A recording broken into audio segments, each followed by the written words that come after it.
Hello বন্ধুরা, আজকে নিয়ে চলে এলাম আরেকটি নতুন রেসিপি।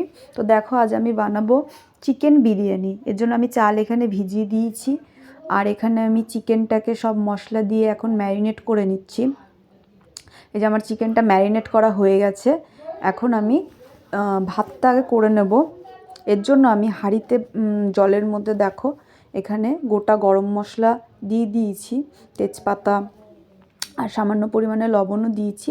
এবার এটা ভালো করে জলটা ফুটে উঠলে আমি চালটা এর মধ্যে, ভেজানো চালটা ধুয়ে দিয়ে দিয়েছি।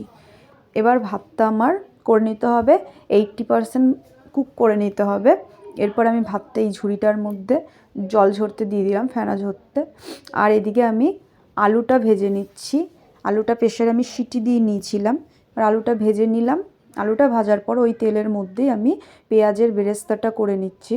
আর পেঁয়াজের বেরেস্তাটা করার জন্য লো ফ্লেমে গ্যাসটাকে রাখতে হবে। আস্তে আস্তে ভেজে ব্রাউন কালার করে নিয়েছি পেঁয়াজটাকে। এবার আমি চিকেনটাকে কষিয়ে নিচ্ছি। দেখো এখানে চিকেনটা আস্তে আস্তে কষিয়ে নেব, ঢেকে ঢেকে, তাহলে ভালো করে রান্নাটা হবে। এই যে আমার চিকেন কষা রেডি। এবার আমি লেয়ার দিয়ে বিরিয়ানির হাঁড়িটাকে সাজিয়ে নিয়েছি। দেখো বন্ধুরা, এই যে বিরিয়ানি আমার রেডি। তো আজকের ভিডিওটা কেমন লাগলো তোমরা আমাকে অবশ্যই লাইক, কমেন্ট এবং শেয়ার করে জানিও। আর হ্যাঁ, বিরিয়ানিটা খেতে কিন্তু দারুণ হয়েছিল। বাই।